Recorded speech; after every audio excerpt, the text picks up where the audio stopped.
religion, this subject that creates wars. Okay, I'm being dramatic, but almost too dramatic because it does make a lot of conflicts around the internet if you talk about religion, and I'm exactly going to do that today.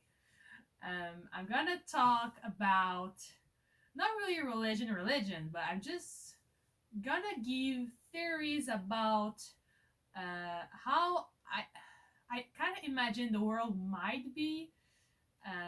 It's probably not. By the way, this is and welcome to the video.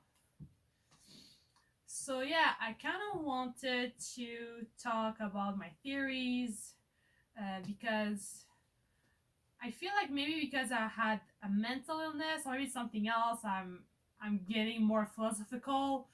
It's just I get those theories sometimes, and I don't really believe in them. Technically, I'm Muslim, so God created the universe. There's hell, there's heaven, and all the other things. But I gotta talk maybe more at the end of the video about religion and my perspective about it. Maybe.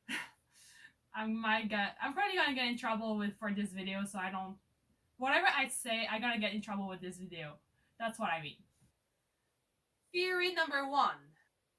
I wanna say that I do believe that people believe in religion because of the values for once, to help them getting better, but also for the answers it gives about the universe, about um, all the philosophical maybe questions you're getting. It can answer some of them. So let's get into the theories, which could be maybe good Hollywood stories. Who knows? I had a theory. It kind of came up with the fact that people often say that everyone is sick in the head. Like everyone has a problem in the head.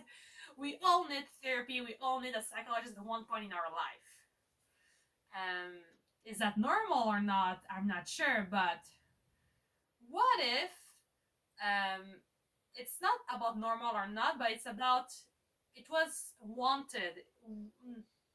Okay, maybe not completely wanted, but we are all sick in the head, so we were put on this planet so far away from everything else so that we'll be trying to cure ourselves together or just being in an asylum, I would say. Um, and I'm not sure if there's people that are supposed to heal us, but we are there. And that kind of makes sort of sense because Earth is so far away from any civilization. Like, who saw an alien? Like, who the hell actually saw an alien? Maybe some people did, and there's some theories, some conspiracies out there, but I do think that if there are aliens, they're gonna be so far because science proven that there's no life possible on planets nearby. So my theory is that it's kind of a sad theory. Um, it might also come up from the fact that I am sick in the head. So literally, like I'm sicker in the head than most humans. But um, theory number two.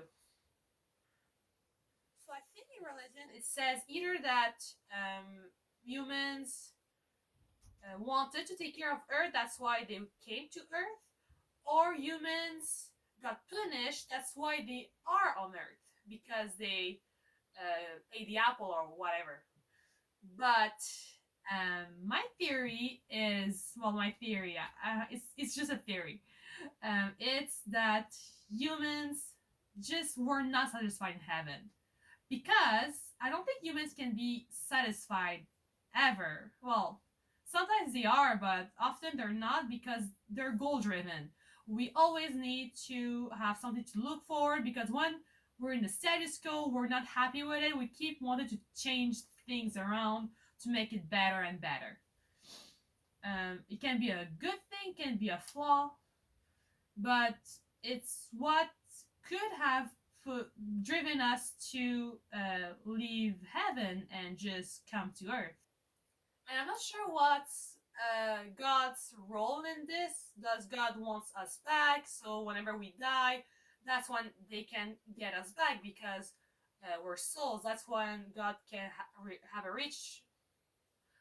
Maybe when we die, that's when God can reach us and get us back to heaven or hell if we don't deserve to go to heaven. I'm not sure, but I kind of think it kind of makes sense that I don't think humans can be satisfied, so it makes sense that we wouldn't be happy in heaven. Like I tried this exercise to, like it's not an exercise, but it's just something I tried to imagine heaven, and I kind of realized that for me, maybe it's not the case for everyone, but for me, there are things that I wanted in heaven, even though I knew that they would not satisfy me.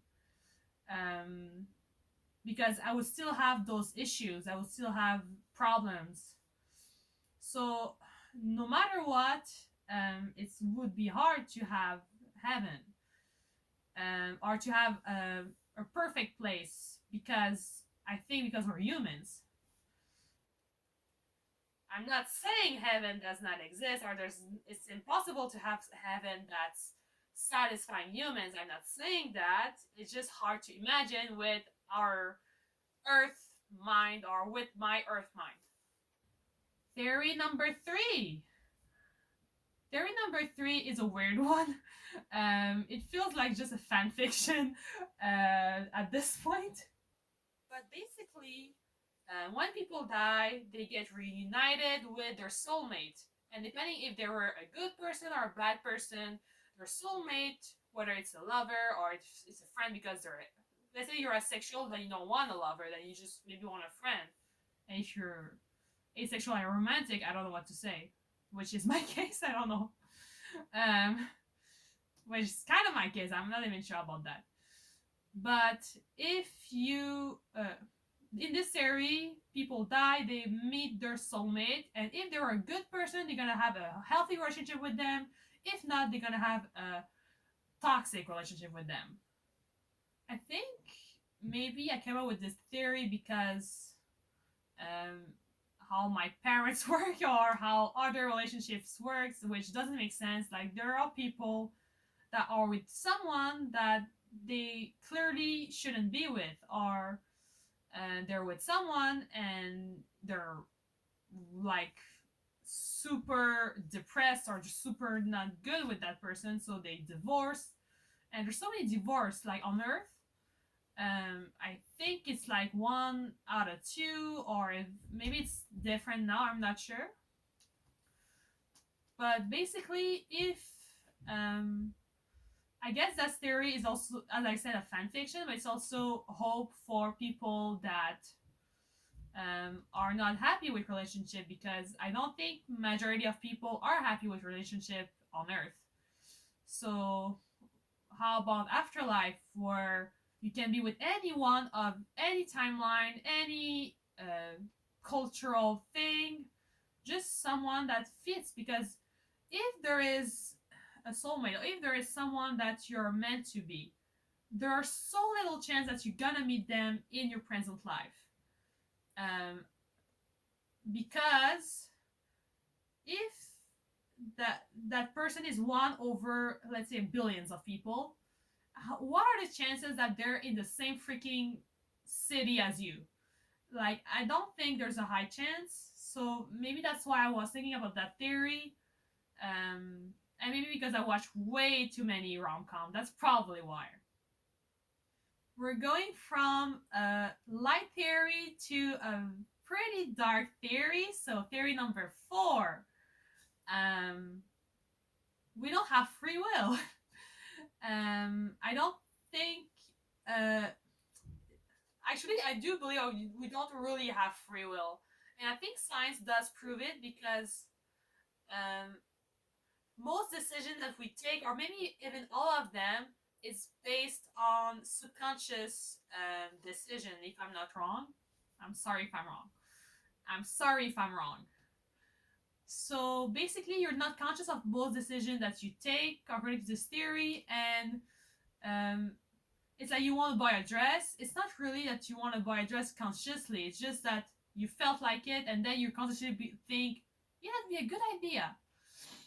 So you're not taking the decisions. It's subconsciously, and no one has access to subconscious really. When you dream, you kind of have access to it, maybe, but other than that, you do not know what's in your subconscious. And why? Why you don't know what's in your subconscious? Well, with this theory, maybe it's because either God, entity, I would say God in this theory, controls. They control what you think. And in religion, especially in Islam, I believe it says that God will choose for you what, not will choose for you, but will guide you to the right path or not. I'm not sure if it's the same thing for any other religion, but if God guides you to the right path or not, maybe it's through that pattern, like through subconscious, through the decision you do subconsciously. That's true how God will guide you through the good path or the bad path. And that's kind of dark for a theory because it means that you can't choose anything. It means that we're puppets, and it's dark, but at the same time, it's relieving, maybe because it's relieving a word, whatever. It's kind of good. Well, for me, it feels good because I'm not responsible for everything, which is a relief because being responsible for all the decisions I make and feeling guilty about, oh, I should have done this, I should have done that, or most, it's not mainly decision, it's most like I'm like that because of me. And that's a lot of pressure.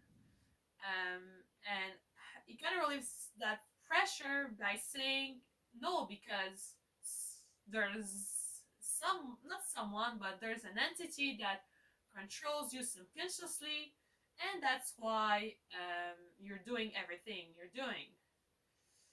And it kind of makes sense in the sense that the world doesn't make sense.